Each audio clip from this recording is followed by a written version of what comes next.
I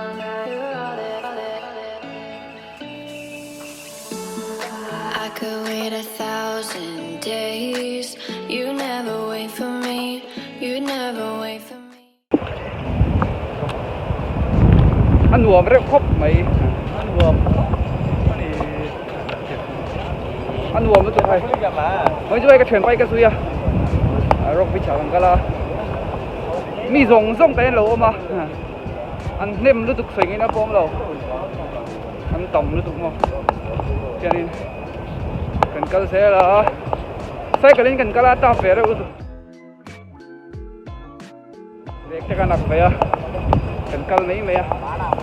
Cho nên mặc ăn thịt mặc tí hầu thầy khộp mấy ạ. Thế là mà hen tôi bị câm lòng thâu hả? Thế là hen tôi bị câm lòng thâu mà. Ăn uống khộp mấy. Có vậy khật cần là về thôi nhỉ? Ăn uống. Cắt thì về khúc mà Rin anh tụi hi lẩu tâm hay tụi phim điết khá chú đi về tôi. Rin anh tụi lẩu tâm một lẽ lẩu còi gần tụi mà đi. Không lì đến lên nào đâu mặc lì về lên. Ăn lì quăng voi giàu lấy khóc mày hay. Cái ta ăn uống cái gì? Chuyển cái hậu sống sông lẩu căn tụi đấy bao hả? Lùa mình thì đồn được. Hết là căn phải chỉ đạo hả? Cô hi chiếc cái chiếc lầu cả hết chiếc lầu mà xem về đúng không?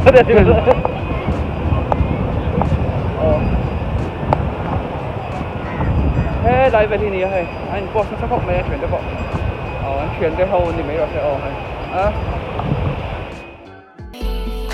Even when I ran away, you're all that I could see. You're all that I could see when I could hardly walk on my own. I had to lift myself out of the trench below. Haven't I suffered enough to let you go?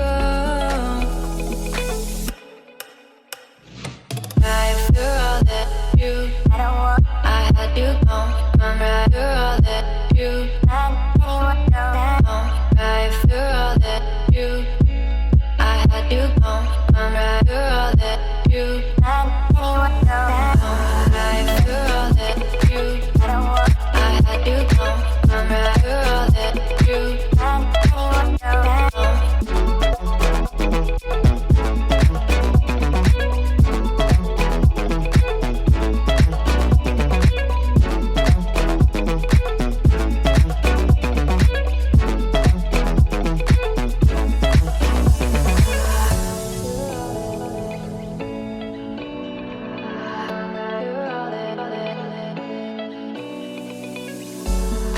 I could wait 1,000 days.